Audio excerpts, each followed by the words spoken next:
Hello, and welcome to another episode of Essential English for Conversations.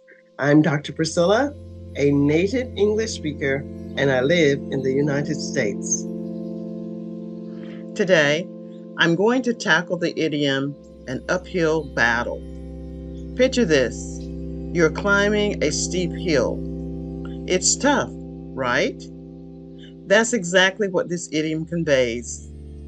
It's used to describe a situation that's difficult to achieve or overcome. Now, imagine a student struggling to pass a tough course.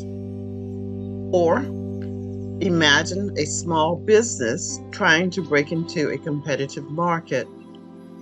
These scenarios are uphill battles. They require significant effort, and the outcome is uncertain.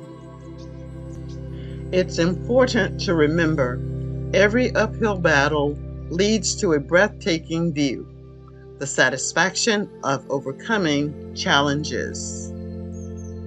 So, next time you face a difficult task, think of it as your uphill battle. That's it for today's climb. If you enjoyed the hike, don't forget to like, comment, and subscribe.